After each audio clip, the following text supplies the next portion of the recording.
Hemos invitado al programa de hoy a Eduardo Antonelli, él es economista, y me parecía realmente importante que podamos de alguna manera poder poner en contexto toda esta situación, que estas semanas y estos días previos a la asunción de Javier Milei, de todo lo que vamos viendo hasta acá, de lo que se supone, ver si de alguna manera se puede analizar lo que se supone va a ser la herencia que va a recibir Javier Milei y los primeros pasos que se insinúan para enfrentar esa herencia. Vamos a tratar de que nos pueda explicar un poco más y que podamos entender esto y todo lo relacionado, obviamente, en lo que a las provincias atañe con lo que ha venido pasando. Yo les decía que el viernes se ha conocido también el número de que la coparticipación ha caído 12,4% fruto de aquellas medidas denominadas Plan Platita del candidato Sergio Massa, que, acuérdense, tuvo algunas medidas que fueron acompañadas por gran parte de los gobernadores y por muchísimos legisladores, fundamentalmente cercanos al kirchnerismo, que golpeó a las provincias con lo del impuesto a las ganancias y el IVA. Bueno, todo esto es un contexto difícil para la Argentina y trataremos de ver si podemos tener un poco más de claridad en esto. Gracias por acompañarnos, Eduardo, como siempre, muy amable. No, por supuesto, gracias al programa y un saludo a la audiencia y a la producción. Bueno, ¿cómo estás viendo este proceso en los días previos a la asunción, lo que se denomina la transición? Algunas ideas que se van insinuando de lo que va a ser el equipo económico de Milei y fundamentalmente de lo que ya empieza a aparecer como lo que parece va a ser la herencia.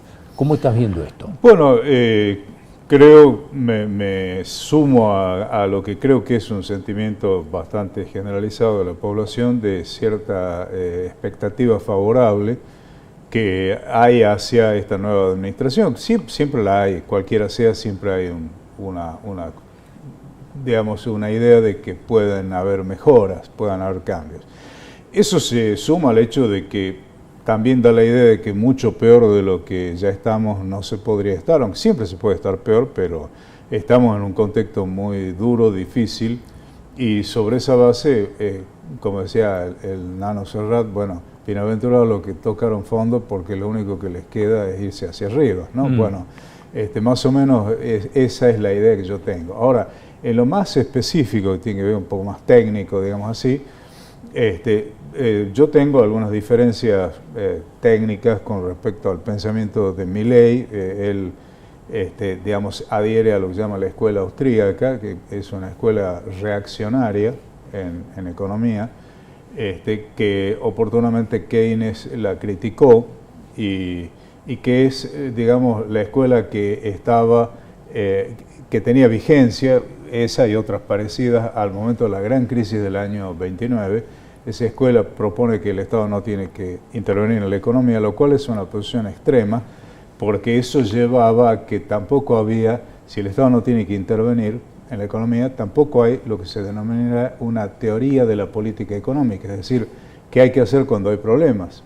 Si el Estado está afuera, bueno, entonces Keynes vino de alguna manera a resolver o a aportar para disponer de herramientas de política económica, con el problema de que Keynes se dedicó a un problema que no son todos los problemas que pueden presentarse, que era la gran depresión que había en ese momento con deflación, es decir, había una fuerte caída de la actividad económica a lo que se le sumaba una caída de los precios. Entonces, en ese contexto, las familias no querían consumir porque tenían miedo que no me voy a ir a comprar algo que después no puedo pagar porque me pueden echar del trabajo, y las empresas no querían invertir porque nadie compraba. En ese escenario nadie quería actuar y Keynes decía, bueno, alguien tiene que hacer algo, que era el Estado. Lamentablemente, el marco de ideas de Keynes se desdibujó por el hecho de que se lo asoció con las medidas que él recomendaba para ese escenario, que por ejemplo no es el que tiene la Argentina, ni hoy, ni hace 16 años, ni tampoco en el año 43 cuando irrumpe el peronismo a través del golpe de Estado del 4 de junio. Es decir, las condiciones de la Argentina no tienen nada que ver con las que Keynes proponía en términos de las respuestas que se necesitan. Ahora, Eduardo, Sí. Milei en estas últimas horas habló de estanflación. Sí, De tal que cual. algunos hablan de que ya estamos en estanflación y él habla de que entraríamos en la estanflación. ¿Qué opinas vos de esto? Bueno, esta inflación es justamente una de las cosas que no pasaba en el momento en que se produjo la Gran Depresión, porque ahí había caída del producto y de los precios. La estanflación es la caída del producto, del nivel de actividad, el PBI, pero con subas de precios. Ahora, ¿por qué se da esto? Se podría dar. En realidad se está dando ya y se va a dar más. ¿Pero por qué razón? Porque en el escenario que inaugura Perón, ¿no es cierto?, de subas de salarios, después también de otros componentes de los costos, había también la habilidad para inyectar dinero en la economía. Entonces, si los costos subían, por ejemplo, y subía la demanda por el lado del déficit fiscal, entonces la pérdida de poder adquisitivo de quienes reciben ingresos era compensada con aumento de salarios o de jubilaciones o ese tipo de cosas. Ahora no va a ser así. Ahora las subas de precios van a seguir, pero no va a haber aumento de ingresos. De los salarios tal vez lo que acuerden en paritarias, pero los jubilados vamos a estar complicados porque habrá que ver qué se decide. Pero en principio, como no hay plata, tampoco habría aumentos para los jubilados, que es un sector importante, no tanto en términos del poder de compra que tienen, que ya es bajo, siempre ha sido bajo y ahora es más bajo que antes, porque la administración esta que se va ha tirado abajo los ingresos de los jubilados y pensionados. Pero bueno, ese es un sector importante porque hay muchos y esa pérdida de poder adquisitivo va a significar menor consumo. Entonces vamos a tener que los precios van a seguir subiendo, pero el consumo va a caer. Entonces vamos a tener, al caer el consumo, caen las ventas, cae la producción, cae el empleo, pero los precios van a seguir subiendo. ¿Por qué? Porque la inflación no solo se debe al déficit fiscal. Es cierto, el déficit fiscal produce inflación, pero no es lo único que lo produce. También la capacidad que tiene el sector empresarial, industrial de la Argentina, de ahí el miedo que tiene, la huía, ¿no es cierto? De ahí la respuesta que le dio Diana Mondino días pasados, porque, vamos a ver si lo hace, pero la intención de Milei es abrir la economía. Si se abre la economía, se le quita a las industrias, a las empresas, la capacidad de fijar los precios que quieren. Entonces, hasta que eso se dé, los precios van a seguir subiendo, hasta que, una de dos, o se abra la economía, o bien la caída del poder adquisitivo de la población sea tan grande que las empresas no puedan seguir subiendo los precios porque no van a vender nada. En cualquiera de los dos casos el escenario es duro, difícil, pero donde yo me siento esperanzado es en el hecho de que es la primera vez que yo encuentro, con varias opciones políticas, que desde el gobierno se pone uno de los problemas centrales de la inflación, que es la capacidad de las empresas de fijar sus propios precios por las prohibiciones de la importación y los elevados aranceles, y se dice que eso tiene que cambiar. Y yo creo que en la medida que cambie, en la medida que, digamos, se abra la economía, se permita que ingrese producción complementaria a la que ya se hace acá, que es mala, obsoleta y cara. Entonces yo creo que eso permitiría, digamos, recomponer la situación de la Argentina, si en paralelo también se apoya al sector dinámico de la Argentina, que es el campo, bueno, también la minería, el turismo, la pesca, que son sectores que tienen mucha potencialidad y que en la medida en que se le saquen las cargas y los cepos y todas las restricciones, puede aportar divisas en cantidad importante para la Argentina. Ahora, Eduardo, en este contexto, digamos, ¿qué herencia va a recibir finalmente Milei? Porque este es uno de los grandes interrogantes. Ya hay quienes hablan de que la inflación va a terminar recibiéndola él en un 180 y pico % interanual. Esto no sé si está bien proyectado, pero en definitiva es de lo que ya se está hablando en este momento, es con lo que se va a encontrar inmediatamente. Se va a encontrar con conflictos sociales, indudablemente, que ya se lo están preanunciando. ¿Cómo se enfrenta, digamos, cómo se pone en marcha esto que se está anunciando en un escenario con un banco central vacío, sin reservas, y bueno, todo este contexto que acaba de describir?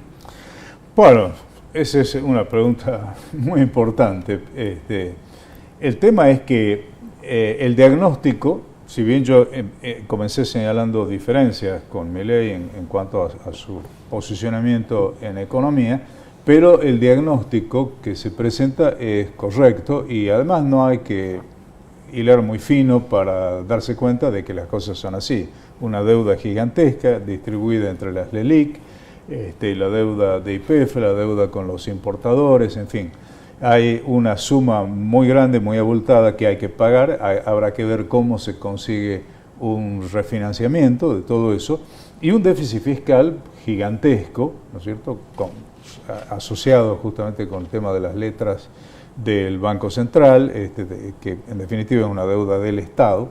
Entonces, eso es una situación complicada y no me parece que haya otra forma de reducirlo al déficit, que es uno de los componentes de la inflación, como no sea bajando el gasto. Ahora, el tema es a dónde se va a bajar el gasto. Yo también coincido en que hay sectores de la economía que no hay por qué financiarlos o subsidiarlos, como las empresas públicas, los trenes, los aviones, ese tipo de cosas, porque perfectamente, tenemos el ejemplo de los low cost, las empresas privadas pueden cumplir ese papel satisfactoriamente y tenemos ahí otros nichos monopólicos, ¿no es cierto?, que son los que generan los sindicatos mafiosos, ¿no es cierto?, que bueno, también se ponen los precios que se les da la gana y boicotean, en este caso de aerolíneas, boicotean a través de muchos mecanismos, ¿no es cierto?, a las otras empresas para tratar de neutralizarlas y quedarse ella sola con... Bueno, eso tiene que cambiar, es una injusticia, además no tiene nada de progresista, pues son unos millonarios que no están dándole servicio a toda la población, sino al pequeño sector que puede pagar los precios elevados de los vuelos. Bueno, entonces ahí yo creo que se puede cortar, pero yo no sé a dónde, en qué otro lugar. Bueno, después los ministerios también, no tiene sentido tener 20 o 50 o 1000 ministerios, el ministerio de la naranja, el del perejil, no, bueno, todo eso hay que simplificarlo, me parece correcto, lo mismo que las secretarías, y hay que hacer una política de austeridad en cuanto a bajar los gastos de viáticos, en fin, una serie de cosas que no tienen razón de ser, que no son fundamentales. Ahí se puede cortar, pero bueno, no sé en qué otro lugar querrá o considerará en función de los números, que habrá que ver cuáles son, porque yo creo que no son los que el gobierno actual dice, yo creo que son peores. Entonces, ¿a dónde más el gobierno que va a entrar va a querer cortar? Me parece que sería peligroso en términos de la precariedad social que hay, que por ejemplo afecte jubilados, pensionados, ese sector. Me parece que si lo hace sería peligroso porque el nivel de, digamos, de precariedad que tienen los jubilados y pensionados es muy elevado. Eduardo, te traigo a Salta por un momento y tenemos algunos indicadores bastante embromados, si vamos a utilizar una palabra bastante común. Durante la semana que terminó se han conocido algunas noticias. Una es que la coparticipación cayó 12,4% fruto de aquellos anuncios de Sergio Massa en la campaña respecto del impuesto a las ganancias y del IVA, y esto obviamente que está golpeando seriamente a las provincias en un momento difícil además. Pero en medio de esa falta de plata, digamos, de esa reducción de la coparticipación que van a tener todas las provincias, con Salta incluida, Salta ha tenido que pagar el viernes 32,3 millones de dólares de la deuda que nos dejó el Fondo de Reparación Histórica más el Plan Bicentenario, etcétera. Es decir, que nos dejó Urtubey de herencia a todos los salteños. Me gustaría una reflexión tuya, lo más breve que vos puedas respecto de esto. No. Bueno, hay cosas que uno no las entiende. ¿Por qué la política en Salta aceptó ese Fondo de Reparación Histórica? Porque evidentemente la fidelidad de la legislatura al gobierno de turno es mucho más poderosa que la que debería tener con la población. Y entonces se aceptó ese mamarracho institucional, que es una quinta rueda, porque lo que corresponde es que el presupuesto vaya a la legislatura y la legislatura decida dónde tiene que ir la obra pública, no el poder dictatorial de un gobernador que la legislatura indirectamente lo refrenda al aceptarle ese mamarracho. Bueno, ¿Por qué no se reaccionó frente a eso? No lo sé. Yo, de la medida que pude, cuando surgió, lo critiqué junto con todo el diseño político de Urtubey, que me pareció desde el primer día un mamarracho, es un oportunista, un busca, como lo decimos más comúnmente, pero me sorprende que la ciudadanía lo haya acompañado 12 años. Es incomprensible. Lo incomprensible también es que esto no tenga un solo inicio de investigación en la justicia ni en la legislatura. En una parte, Salta, si bien en algunos aspectos está por encima de Formosa, de Santiago del Estero en términos de calidad institucional, pero porque la de esas provincias ya es extrema. Pero realmente es una vergüenza que nosotros aceptemos, ¿no es cierto?, gobernadores como ha sido Urtubey, con otros enfoques, también Romero, con otros enfoques digamos, con desvíos que no tendrían por qué ser aceptados, ¿no es cierto?, si la legislatura tuviera el poder que le corresponde de defender los intereses de los salteños y no del oficialismo. Y lo mismo cabe para el Poder Judicial. Acá, en nuestra provincia, digo, no tan extrema como otras, pero es una provincia feudal, y esas son las cosas que tenemos que cambiar.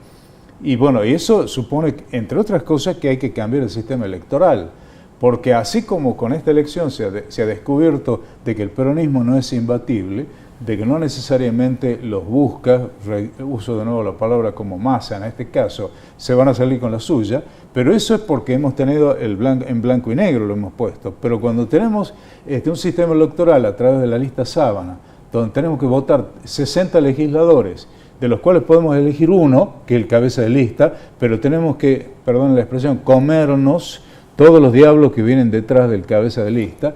Entonces vamos a conformar legislaturas, que son las que tenemos, de gente que no representa, porque nadie los ha votado. Cuando le dice, ¿quién lo votó? Lo votó la lista sábana. Tenemos que ir a un sistema más transparente, donde con más responsabilidad que le tenemos que exigir a nuestros comprovincianos, ¿no es cierto?, podamos elegir uno por uno los que nos parecen menos malos, ¿no es cierto?, a los efectos de que el poder legislativo, que debería ser el verdadero poder que controle, ¿no es cierto?, pueda ponerle freno a los delirios o a las actitudes directamente oportunistas o corruptas de nuestros gobernadores o de algunos de ellos. Eduardo, gracias por venir como siempre, muy amable. No, por favor.